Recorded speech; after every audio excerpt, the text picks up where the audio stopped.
Good evening, everybody from Paris. I would just like to say welcome to all our participants and a very, very warm welcome to Rabbi Ephraim Mirvis. It is our great pleasure to have him on Lockdown University tonight. Chief Rabbi Ephraim Mirvis is the Chief Rabbi of the United Kingdom and the Commonwealth. Born and raised in South Africa, he studied in yeshivot in Israel and has previously served as Chief Rabbi of Ireland and Rabbi of the Marble Arch and Finchley Synagogue in London. As Chief Rabbi, he is a primary representative of the Jewish community to government and other faiths and civil society. Now in his 9th year in office, he is well known as a principal spiritual leader who has strengthened Jewish community life and broken a new ground in the areas of education, interfaith, and social responsibility. Thank you for joining us tonight. We are so looking forward to your presentation on Judaism and the responsibility. And I know that you're going to be in conversation with Carly, so I'm going to hand over to you. Thanks very much. Thank you very much, Wendy. So, Chief Rabbi, it's a particular pleasure of mine when I get to spend time with old friends. And so, I'm very grateful that you've joined us today, especially since it gives me a touch of home and nostalgia. So I think we're going to have a conversation today about some of the more unexpected focuses that you've had over the last 9 years and give people a bit of a glimpse into what you often call a Judaism of responsibility. So I wanted to get started. You have recently returned from Glasgow. And whilst you were there, I'm sure you saw the Glasgow Jewish community. I'm sure you visited the students, but your main focus for being there was to be at COP and to really engage around climate change. Now, people may be surprised that of all of the conferences you chose to go to and of all of the places you were invited to be, that COP was actually where you found yourself in recent weeks. So how does the Chief Rabbi end up at COP? So first of all, Carly, so lovely to have this opportunity to have this conversation with you. Also, thank you so much to you, Wendy, for your very kind and warm words of introduction. And congratulations to everyone responsible for Lockdown University, which is a truly remarkable initiative. And it's my enormous pleasure to participate this evening. A faith leader has a natural place in a global conference relating to climate change. And that is because all world faiths must be responsible with regard to our planet. And indeed, speaking about Judaism, it is a core element of our faith that we have a responsibility to look after the world that God has given to us to be the caretakers of. So therefore, all the elements of COP26 come right to the heart of what it means to be a responsible Jew today. And, there's a lot of pressing issues facing the Jewish world, be it anti-Semitism, be it poverty in our own community or others, be it education. The community, you could say, has finite resources. Why do you think this is an obligation that needs to be right up there alongside some of those I've named? And what does Jewish values have to say about what we should be doing on climate change? So yes, you've mentioned some of the top priorities of Jewish communities today, and there are many more.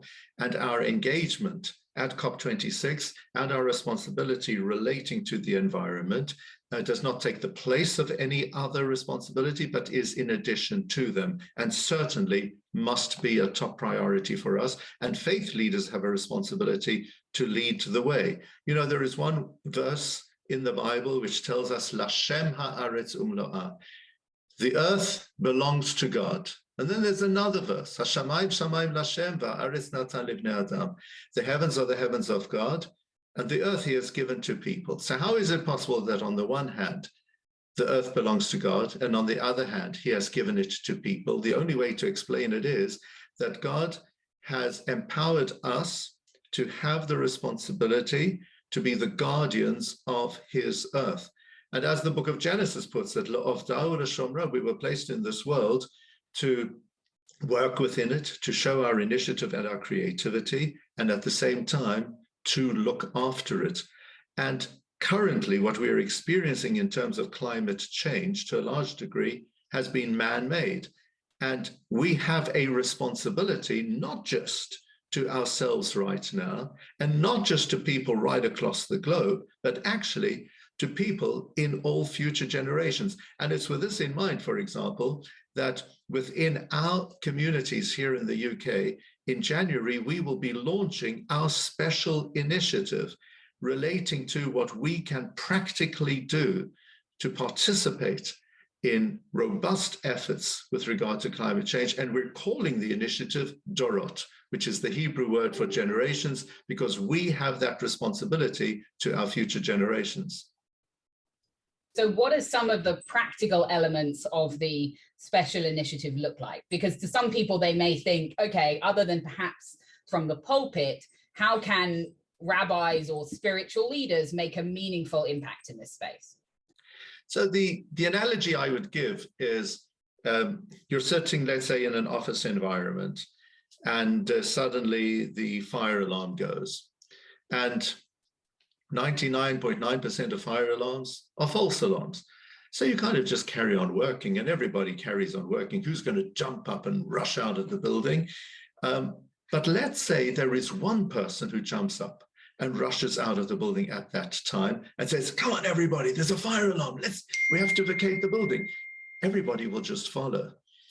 Similarly, right now, there is an alarm which is being sounded.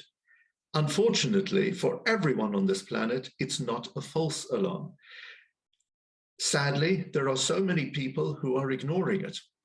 We need to have leaders who will stand up, get people behind them and say, come on, everybody, we have to do something about it. It so happens that approximately 85% of the world's population have a connection to one faith or another, which means that faith leaders have an enormous amount of influence, and we must utilize the leadership that we have in order to take people behind us to show responsibility. And the approach that I have is not a never or always, all or nothing approach, but rather a less or more approach.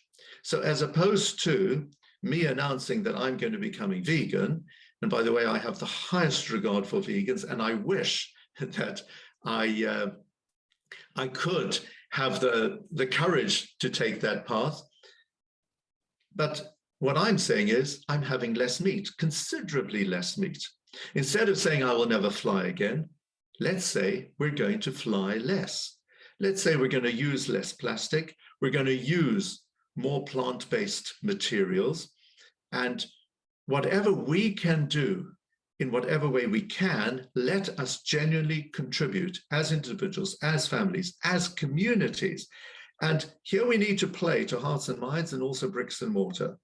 We need to play to the hearts and minds of people to convince them of the importance of it, and that will have an impact on the bricks and mortar that we live within and operate within. Together with that, let's make changes to our bricks and mortar, and as a result, people will realize, aha, in my synagogue, we're going green. I therefore should do this in my home as well. So faith leaders do have a very important role here. Well, having eaten Valerie's cooking, I know it's going to be difficult for you to go vegan, but I'm impressed that you're making that effort in any case. So when it comes to these kinds of important international issues, you and I, in fact, last saw each other probably in another international conference at Davos. And, I always think Davos is a kind of fascinating microcosm of itself. But, you've looked to engage in these kind of world stages and show the importance of faith. So when you attend somewhere like Davos, where they are looking at the major issues facing the world, and, faith leaders themselves are grappling with those issues, what do you see as the kind of pressing issues of today that Davos or others may look at that you can play a real role in? So thank you for mentioning Davos. And actually, it was Davos that I had in mind, the World Economic Forum, when I was attending COP26, because the reason why I attended the World Economic Forum and contributed to its proceedings was because faith leaders were made to feel welcome. And there was a track within which we had a natural role to play. And that's because the organizers see a direct connection between faith and the world's economy. At COP26, however, faith leaders were scrambling around, trying to find a platform from which we could voice a relevant message. There wasn't a natural position for us to be in. And I made that clear, and I do hope that they make some changes for the better in the future to capitalize on the opportunity that faith leaders have to be leaders in this field. There are many other forums, and like you and everybody else, I've been missing these in-person opportunities since March of 2020 to actually engage in real life in conferences and conventions and seminars and on the like. But thank God for Zoom, because it's given us that chance to engage. And I've had some very precious experiences, such as addressing on a number of occasions, primarily Muslim audiences, thanks to the Abraham Accords. I've addressed events taking place in Abu Dhabi and in Dubai and other places because the Abraham Accords have opened the doors to a greater intensity and a higher productivity relating to Jewish-Muslim relations. That's certainly a field that I'm very excited that I have a role to play in, together with so many other faith leaders. And then, of course, there's the whole area of social responsibility, which I'm particularly passionate about. So I want to push you on the area of social responsibility, but also on the role of Jewish values, because Jews make up 0.2% of the population. So you've touched on the fact that 85% of the world's population have a connection of one kind or another to faith, but it's generally not Judaism. So, where and what do you think people learn from Jewish values? And is this something where you feel like, Judaism has a real role to play despite its very small following? So we're very fortunate that today many gatherings and forums do provide an opportunity for faith to have a voice in. And there are many opportunities for Jewish leaders to express Jewish values. I have it here in the UK, for example, that regularly I contribute on Radio 4's Today program to what is called Thought for the Day, which is a 3-minute slot at prime time on the most popular current affairs news program on the BBC. And I have a regular slot there. And this is something which is appreciated in the nation. There is a natural place for a Jewish faith leader within the context of other faith leaders. And we have an enormous amount to contribute in terms of the relevance of the teachings of our Torah to contemporary issues, whatever the issue might be. There is something that our tradition has to say, and it's something of particular value that can enrich our society and inspire people during challenging times. Let's take, for example, COVID, where I have been able to express Jewish values. For example, we have a responsibility not just to look after ourselves, but to look after other people. And by looking after ourselves, we are automatically looking after others. Maimonides, in his Laws of Repentance, says that every time I perform a deed, that has an impact on me, my faith, my country, and the whole world. If it's a positive deed, I have a positive impact on the planet. If it's a negative deed, I have a negative impact on the planet. Now, through COVID, we've seen how relevant that has been. If one single person has been negligent with regard to his or her own standards of health, hasn't washed their hands properly when there was a call to do so, hasn't taken the vaccination when they should have, steps on a plane, goes to another country, can infect one person, and as a result, an entire society can be affected. And therefore, the globe is impacted by everything that I do. I have that sense of responsibility, and there are many other examples. And people are so much in awe of the extent of the relevance of Judaism to contemporary life. So you opened the door there on something that I wasn't going to ask you about, but since you've opened it, I'm going to walk on through. You know, one of the headlines that grabbed around the world was in parts of the ultra-Orthodox community not abiding by COVID regulations, you know, that there has been some leadership that have encouraged vaccine taking, etc., but not at the cost of continuing to come together and study. And, you know, there's been a lot of questions about how the Jewish values you have just laid out can be put alongside the ultra-Orthodox community not following COVID regulations around the world. As I said, you opened the door, so I snuck in. Well, thanks for mentioning this, Carly, because we have a responsibility to highlight the importance of us looking after ourselves for the sake of others. In Jewish thought, we must find a combination of what we call bitachon and hishtadlut. Bitachon is my faith in God.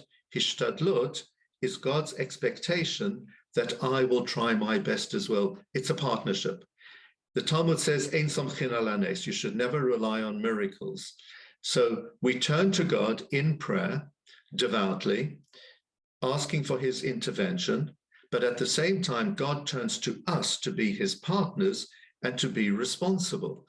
And that surely has found its ultimate expression through our COVID experiences, through which we've been engaging in constant prayer.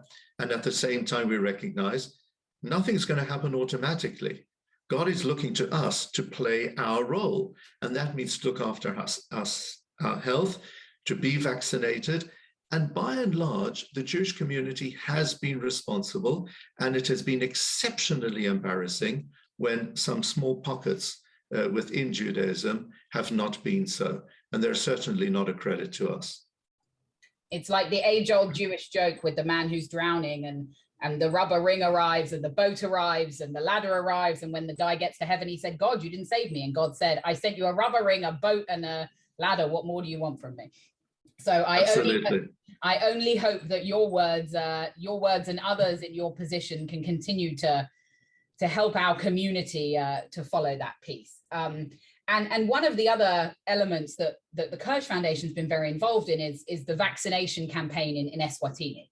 And in fact, early on, we realized that the faith leaders, Christian leaders in Eswatini were struggling, as you say, to absorb that mantra. And it was actually a rabbi that they requested to help them, you know, convince the church leaders in Eswatini of the importance of it.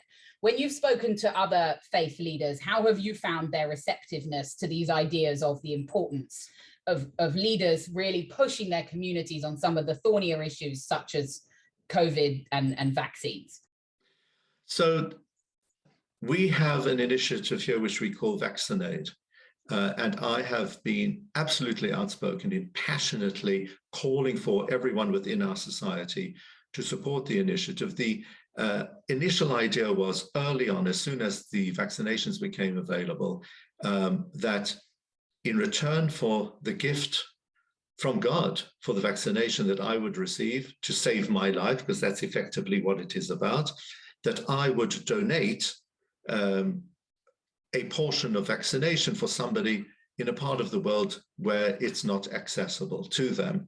And this grew and grew, and thankfully we've had some tremendous Jewish philanthropic support. And I'm so delighted to hear what the Kirsch Foundation has done, and that is Jewish chesed at its finest. It causes a kiddush Hashem, sanctification of God's name within the whole world. And in my collaboration with other faith leaders, I found them to be receptive. Only a few are the exceptions to the rule, but by and large, they have been responsible and they have given a good lead on this. So returning to our discussion around global social responsibility, obviously this is a part of it. You have a doctrine that you've been talking about for a long time, a kind of Jewish foreign policy for the 21st century. What does that mean both in theory, and then what are the practical ramifications of it? Okay, so this is a major subject which I'm so passionate about.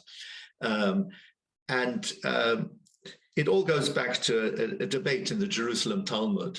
What is the most important verse of the whole Bible? It's a great question. And Rabbi Akiva answers, Leviticus chapter 19, verse 18, we all know it, love your fellow person as yourself. A great answer, the most important verse in the whole Bible. But Ben Azai, a contemporary of Rabbi Akiva, challenged him and said, no, yesh klal gadol hemenu, there is a more important statement in the Bible. It's Genesis chapter 5, verse 1, which teaches us that every human being is created in the image of God. And Ben Azai's point was, Rabbi Akiva, your verse, loving your fellow as yourself, that only relates to your neighbor, somebody you know, somebody who lives in your neighborhood, somebody who's part of your community or perhaps your faith. But from Genesis, we learn that every human being on earth has been created in God's image, and therefore our affection for and consideration towards others should extend towards everyone in the world. Now that teaching informs my entire leadership. And in 2014, at the end of the year, Valerie and I, within my role as Chief Rabbi of the Commonwealth, went to India. And over 11 days, we visited 19 Jewish communities in 5 cities. But we made a point as well of visiting the slums. And we visited awful slums, both in Mumbai and in Calcutta. Anyone who's visited a slum will just not be able to get those terrible images out of one's mind. And we were so moved from that experience, we felt we had to do something. And we were particularly inspired to see Jewish philanthropic support within the slums, particularly in Mumbai. We came back to London and we established the Ben Azai program, named after Ben Azai in the Talmud, who said, our responsibility is to everyone on earth. And through the Ben Azai program, every year, we have been sending a large group of top university students to places in the world where they can study about the depth of poverty, about how we can build a sustainable environment. And they're not going as poverty tourists, God forbid. No, they're going to learn the skills to be able to teach others on their return home how to be responsible towards everyone on earth. And already the graduates of the Ben Azai program have initiated so many outstanding programs. Alas, now we can't send people to other places in the world on such a program. So instead, we're investing in a new type of Ben Azai program, which will be here in the UK, which is equally as good, and it's exceptionally exciting. So one of the things, and we've discussed this program before, but one of the things that I think is particularly interesting, in addition to the social responsibility element, is the engagement with young Jews who are passionate about these issues. Because, you know, I think the established community has struggled to offer an opportunity, a voice, a home for young Jews who are particularly passionate about social responsibility. And perhaps, I would say wrongly, but there has been, you know, a lack of organizations and opportunity who have those missions. You know, we have a few in America, few in Canada, SEDEC in the UK, and a couple of others, but it's a space where, you know, it's great for people not to have to choose between their Jewish identity and their passion about social responsibility. So when you engage with these young Jewish audiences who are focused on these issues, how do you find a way to communicate the importance of Jewish values and how that's at a complement to their goals of social responsibility and not at odds with? So when we started the program, it wasn't easy, because the type of mindsets you've been talking about had been very prevalent. Thankfully, within just a few years, we've seen a major shift in terms of outlook, and the landscape has started to change. You see, the Ben Azai program is one which is an initiative of the Office of the Chief Rabbi. I'm heading it up. I've got a team of people who are responsible for choosing the participants.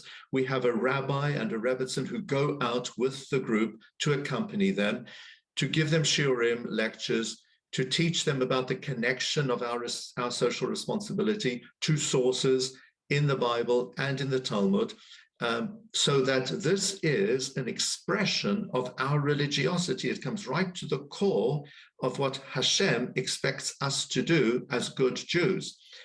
And that's a a major statement, which is not lost on the young adults you were talking about, who find this of enormous relevance to their lives.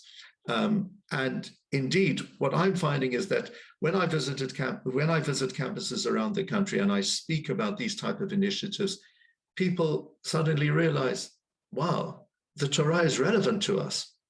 It's not an ancient book. It speaks in terms of what we are willing to buy into. And people can enthusiastically do that as proud religious Jews. So talking of making Judaism relevant today, obviously one of the tools, and actually one of the tools that your late predecessor, former Chief Rabbi Sachs was very keen on, was the role of social media. And he and I used to have debates. We could both end up on either side of, was it a force of good or a force for bad? And I wonder where you sit on that, both as a tool for outreach and engagement for some of these younger audiences we've been talking about, but also for the kind of health of society today. So the phenomenon of social media is similar to just about everything we have on earth in terms of our Jewish outlook. Let me explain. In Jewish philosophy, nothing has been created by God to be inherently good or bad. God creates everything in a neutral state. So let's take wood, the wood of a tree. You can't say that it's good or bad. I can take wood, I can create a book out of it, which will teach people, which will educate and sustain life. On the other hand, I can, from the very same tree, create sticks with which I will beat people and be exceptionally cruel. So whatever, the same applies to all objects that exist. You have a prime example of this. You know, when I take a bottle of wine and I just slug it down and then become drunk, not me personally, and lie in the gutters, man at his lowest ebb, I can take the very same bottle of wine, put it on a Friday night table, and make kiddush with it. I've elevated it. And incidentally, that's why the biblical term for a prostitute is kidesha, the holy one, because God has created us with the desire to love. It all depends under what circumstances we use it. And the same principle applies to feelings, sensations. Let's take hatred. Hatred can be bad, hatred can be good. If I hate what is bad in this world, if I hate wickedness, then that's a good thing. I can love terrible things, I can love good things. So similarly, with regard to television, computers, and most certainly social media, it all depends on how we utilize it. And we all know the power that social media has for good and how it transforms lives. And at a Jewish level, the amount of education that takes place thanks to it is absolutely extraordinary. Together with that, social media kills people. Social media can be utilized for wicked purposes. And I am just so saddened by the extent to which social media has made life for young people, and particularly for teenagers, exceptionally challenging. Already, there is so much very challenging mental health issues out there today. And social media can be very cruel to people who are young, don't know what has hit them, what is going, their self-esteem. And as a society, we have not succeeded in controlling what the social media companies are putting out there. And this is a stain on our society. So you just touched on the issue of mental health, where many rabbis today are often a place where people come for support, for pastoral care, but and therefore have often been on the front lines of navigating mental health. Now, returning to your previous comments about the role of faith leaders, the importance for faith leaders to take positions to really show the importance of values and to lead from the front. You know, there has been a lot of stigma and I guess reluctance from government and elsewhere to really tackle and prioritize the issues of mental health. What do you think rabbis and people like yourself can do to help overcome some of those stigmas? I think it's so good of you to mention the fact that there is a stigma, which is absolutely awful. And we can do a lot. First of all, I think it's important for all faith leaders to talk about mental health. In the same way as from the pulpit, we speak about all other types of challenges within society today. Let's speak about it openly. Let people who are suffering from mental health issues, either severe or light, know that what they're enduring is something normal. Many, many people have it. They should never feel ashamed about it, and they certainly should not hesitate coming forward in order to receive the right type of professional help that will assist them, because that help is out there. And also, if we are aware of people who need such help, we should be referring them in a responsible way to receive professional care. I'll give you an example of something that I did. There is a young man in his 30s called Johnny Benjamin, who became well known in Britain, and in fact, a high-profile BBC television program, a documentary was made on what transpired in his life. Very sadly, he suffered from deep mental health issues. He wanted to take his life, and a passerby talked him out of it. And eventually, he and the passerby appeared on this television documentary, and Johnny Benjamin has now become a force for incredible good, not just in the Jewish community, but well beyond within the nation. So I interviewed Johnny Benjamin. It was close to the beginning of our first lockdown on mental health issues. We made a 5-minute small edited version of it, and a longer 27-minute version of the interview. Hundreds of thousands of people around the world have seen this interview, particularly high school pupils. And in it, the two of us are speaking to people and saying the same message, relating to how terrible it is that anybody should ever think there's a stigma. The most important word that we mentioned was the word talk. Talk about it. You know, once you start speaking about the problem that you have, it'll make it much easier for you to be able to contend with it, share what is going on in your mind with others, etc., etc. So that's a small example of something which I have done, but certainly we all have a responsibility in this regard.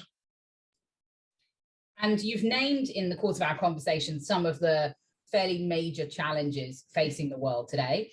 What are the issues that keep you up at night that you as chief rabbi think you have the power to affect? I'm a good sleeper, Carly. And that's because by the time I get to sleep, I am so exhausted. I'll rephrase the question. What do you work on most hard during your active hours during the day? You can share after this your tips for a good night's sleep. Okay. So I can say so much. Let me say, in terms of the key challenges facing the Jewish world today, I would say that they are the 3 A's, 3 words starting with A: anti-Semitism, assimilation, and apathy. The first 2 are the obvious ones. One is a threat from without, the other a threat from within. Anti-Semitism is an enormous growing problem. Assimilation certainly is a problem for our people, as it is well known, and we have to engage in top quality education to counter it. But the third huge challenge, apathy, is the hidden one. And today, when there are so many exciting opportunities that people have, particularly in the palm of their hand and at the press of a button, we need to up our game.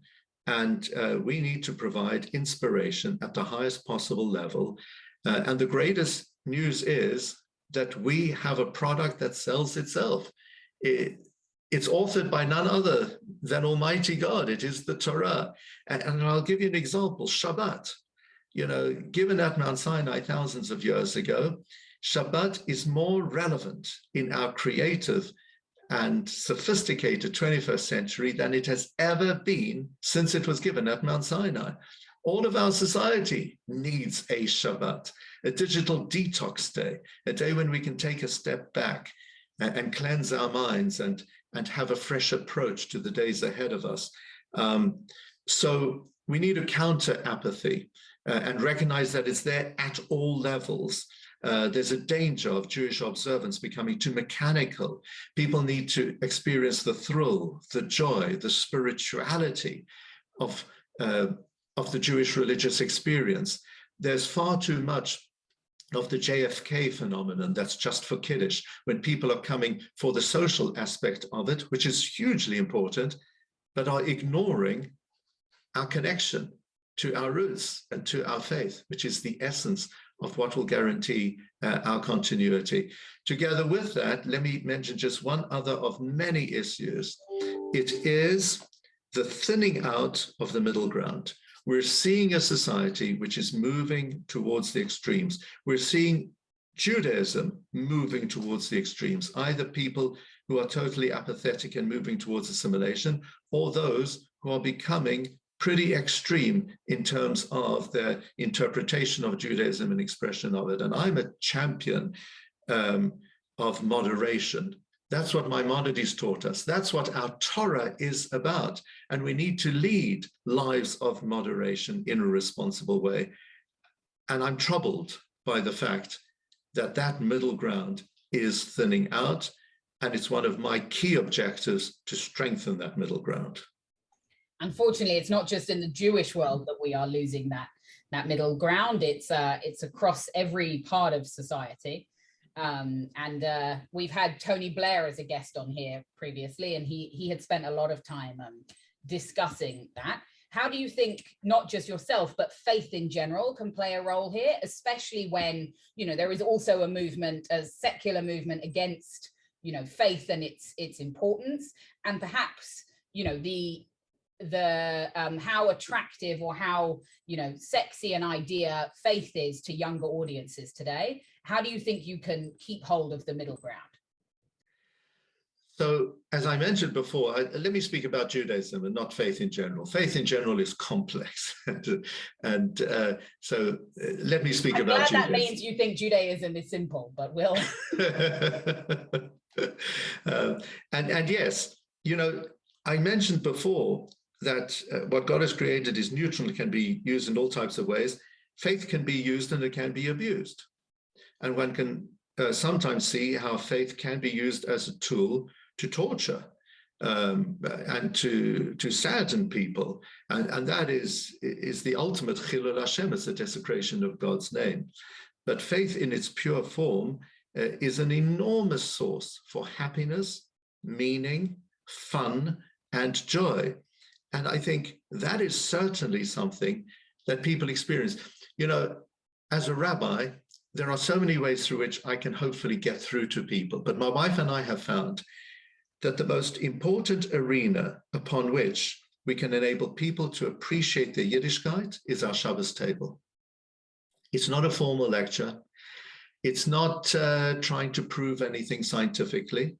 It's giving people the taste of menschlichkeit, of hospitality, of warmth, of joy, of meaning, of spirituality, good food as well, and just showing that a Torah true way of life gives us meaning. Particularly during COVID, the souls of people around the world have been yearning for an expression. So many academic studies, global studies, have all come up with the same conclusion: a significant increase in spirituality. That doesn't mean that people are now turning to established faiths. They're not significantly more than before. We need to find an opportunity to enable people to channel that spirituality in a constructive way. And so we can certainly do that by showing the relevance of our faith. And often the person who represents something must be an exemplar of it. If you have faith leaders who themselves are corrupt, who themselves set a poor example, there's no hope that people will be touched by their message. And therefore, being a mensch, being a good person, living up to what you preach, and showing that there's so much happiness and meaning in life as a result of the faith journey, I have found that it works, and people are up for it. I will say that one of the highlights when I used to return from whichever long, cold walk we had gone on to take you to shul when I was one of your close protection officers was the fact that Valerie was always there insisting, no matter what we said, that we were coming in afterwards and we would at least do Kiddush with you and sit down and make sure that, you know, we had a good 10-minute discussion at the end of that, regardless of the fact that we had already, you know, done our 3 or 4 hour shift. Well, thank you for that, Carly. How do you reach people though who don't have the normal touch points that perhaps people used to have in the past with Judaism? Whether that is a Jewish school, whether that is going to synagogue, you know, there are more and more Jews who are kind of outside of the physical walls that used to be the way for people to connect to either your rabbi or some form of kind of Jewish leadership and education. So are you hoping to bring young Jews back into the building, literally and metaphorically, or are you looking for other ways to reach them? We must use multiple entry points. And the entry point that works for one person might not work for another. And we need to be creative in terms of the entry points that we saw. So, for example, a few years ago, I went on March of the Living. I find it exceptionally painful to visit places of Jewish suffering in Europe, particularly because some members of my family perished in the Shoah. But I force myself to do that, and it's important. And with March of the Living, I went there because there are hundreds of people from the UK who participated, whom I never see in shul. Their connection to their Judaism is through anti-Semitism. It's through viewing Jewish suffering. It's through identifying with the sadnesses of our past. So I went to them where they were. And indeed, one finds that you mentioned, Carly, providing security out of buildings. I've come across so many people who have been very distanced from our established Jewish community, but thanks to the fact that they have volunteered out of the goodness of their heart to stand outside our buildings on very cold winter nights, being incredible, looking after whatever event is happening. It is not unusual for people to approach me and to say, can I come inside? I see everybody going in with smiles on their faces. I see them leaving with smiles on their faces. I'd like to experience what they were doing inside for myself. And that's an entry point. I came across a fascinating entry point when I was approached because of the fact that I'm Chief Rabbi of the Commonwealth. I was approached to speak to the New Zealand Jewish community in order to encourage them to send a delegation to the Maccabiah. There's no delegation from New Zealand. And why is it important? It's important because 28% of those who participate in the Maccabiah eventually make Aliyah to Israel. Therefore, the Maccabiah is an entry point for Jews, for Israel, for an expression of one's Jewish identity. I have become a passionate supporter of Maccabi London. In fact, just 2 weeks ago, I went to light the Hanukkah candles at Maccabi London. We had hundreds of young kids at the end of their football games and what have you, all gathered together, and I lit the Hanukkah and we all sang together. Why did I do that? Because sport can be an entry point. If you're playing sport within a Jewish club, that means you feel more proud of your Judaism and you're more inclined to be linked to your roots as a result. So we need to think of these out-of-the-box ideas, to be creative. Shuls are so hugely important, but that's not the only way to strengthen our Judaism. You touched on something around both security and anti-Semitism, and you know, you took an unusual step several years ago in the run-up to Jeremy Corbyn's election to take what some might have seen as a kind of more political stance. You know, it's very unusual for the office of the chief rabbi to come out on these kinds of issues.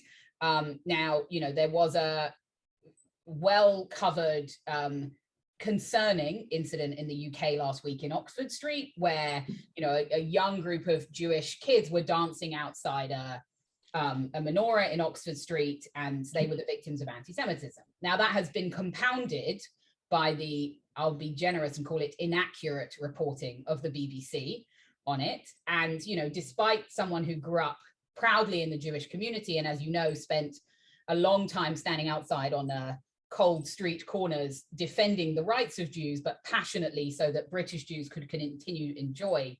How do you engage with elite society in the UK, with the BBC, with opinion formers to help them understand modern day anti-Semitism and, you know, how the Jewish community in the UK feels? So I see that as being an essential part of my role. And the vast majority of what I do in this respect is behind the scenes, because sometimes it's really important to make a public stand, as I did with Jeremy Corbyn. I recognized that it would be of historic significance for our community to publicly make the nation aware, leading up to a general election, of what the consequences of a Corbyn-led government would be for our country. That certainly was the exception to the rule. The BBC is a good example over the Oxford Street incident. My office has been in daily contact with the BBC, and today, all right, it has been reported in one of the papers. I was in touch with the Director General of the BBC. I hold regular meetings.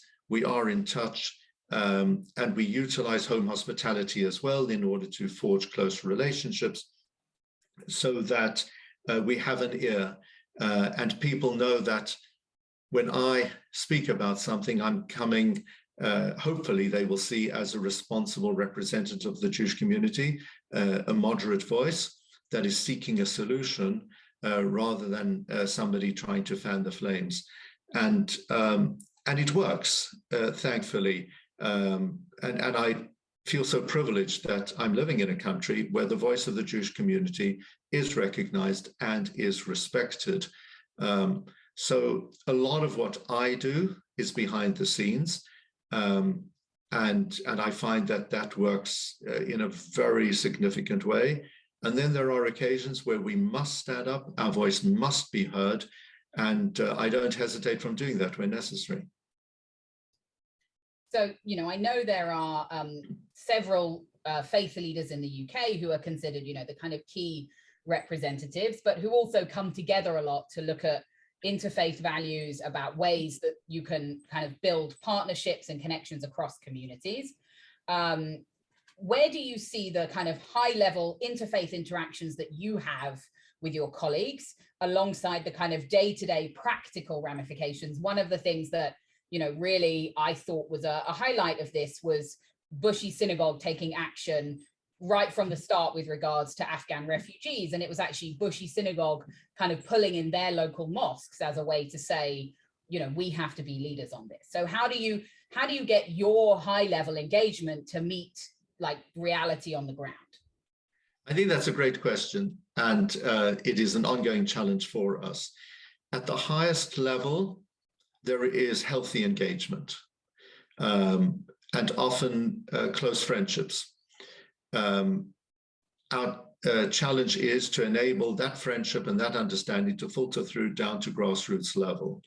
I remember when I was Chief Rabbi of Ireland many years ago, I hosted the International Conference of Christians and Jews, and we had 250 delegates from around the world, and the Lord Mayor of Dublin at the time, his name was Jim Tunney, a very significant political character. We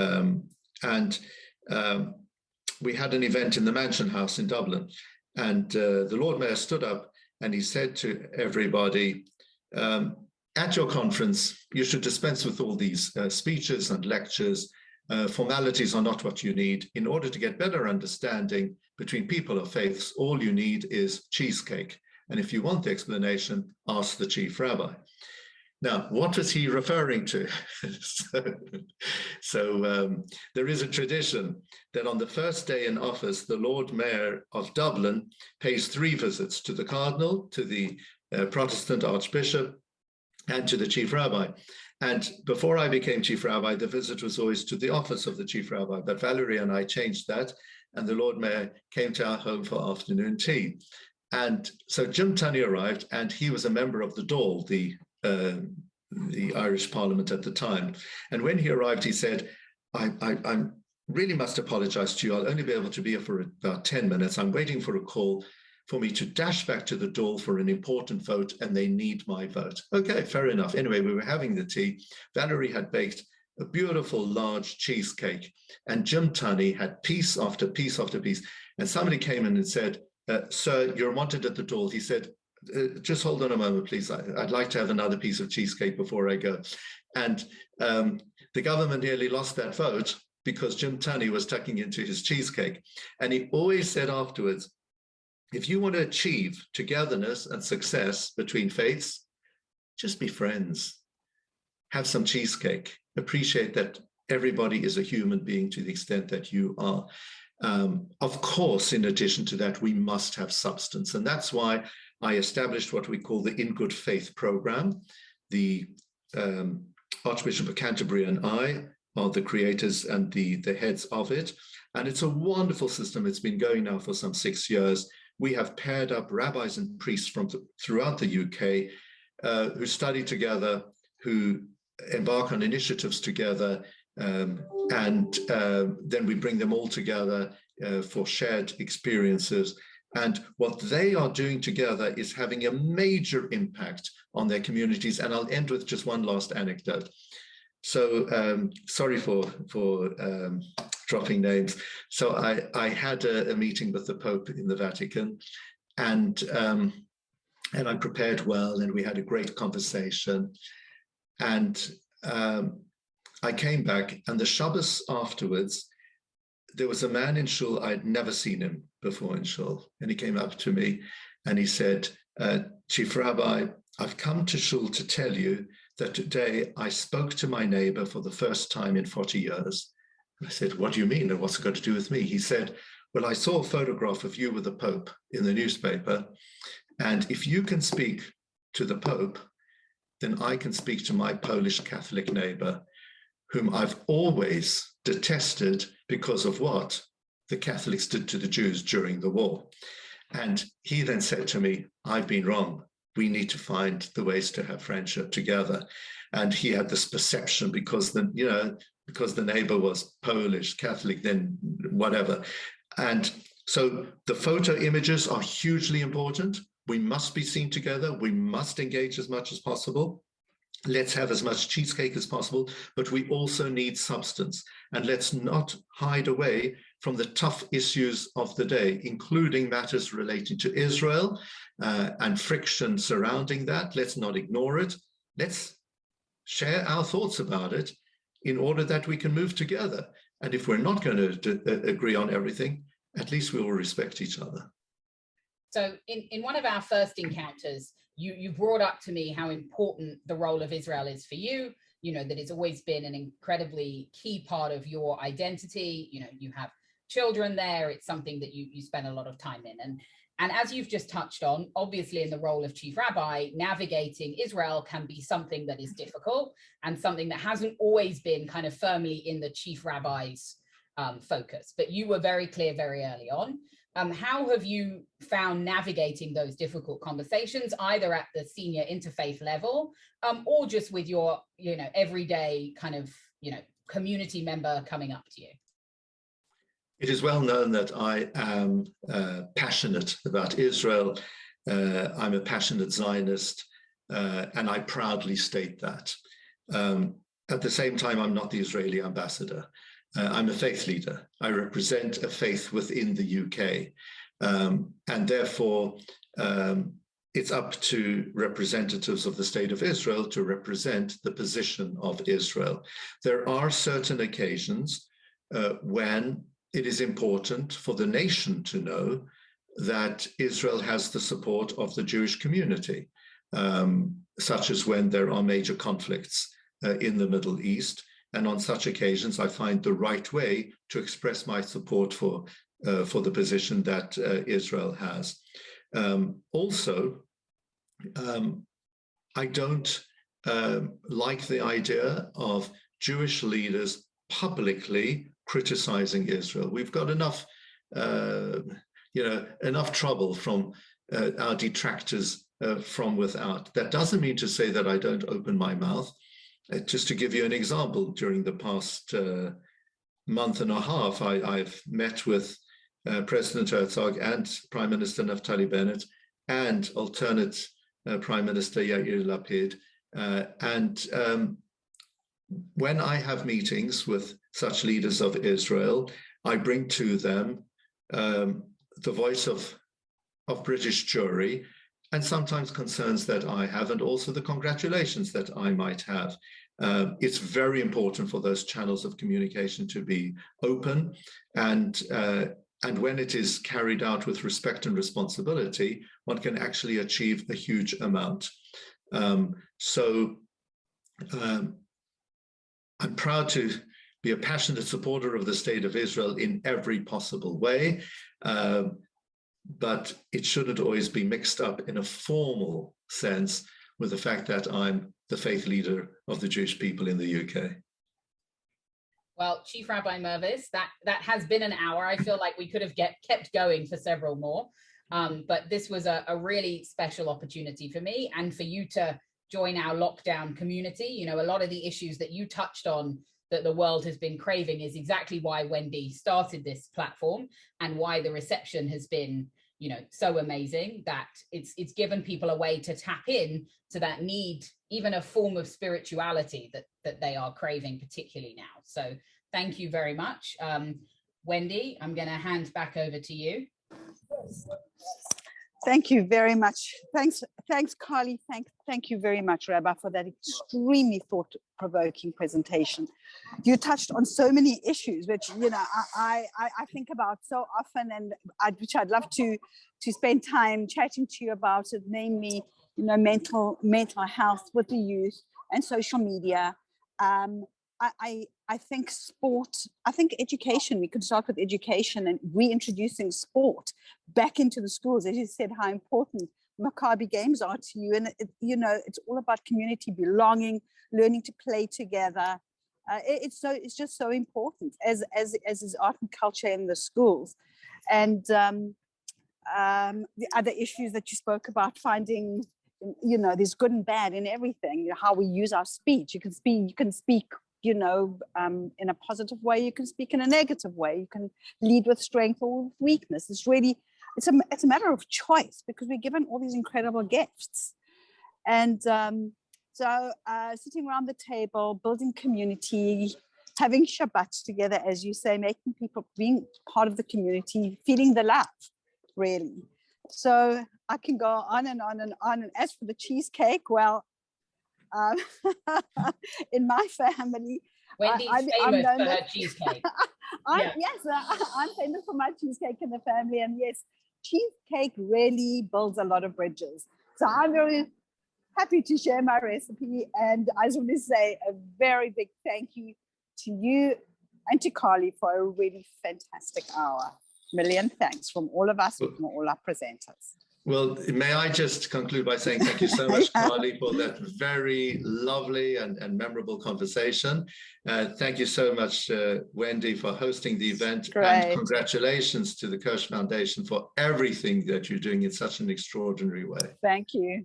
Thank you very, very much. My dad is going to be 90 soon, and he's the rainmaker. My parents really have been a source of love and inspiration, and we are role models for my siblings, myself, the grandchildren, and, you know, we just take them back and forward. And we have wonderful people, you know, in the community like yourself, you know, who are joining us. And I just want to thank you very, very much for being with us, for partnering with us. for being part of our faculty now. Thanks, everybody. Okay. Night, All the night. best. Bye-bye. Bye for now. Okay, bye.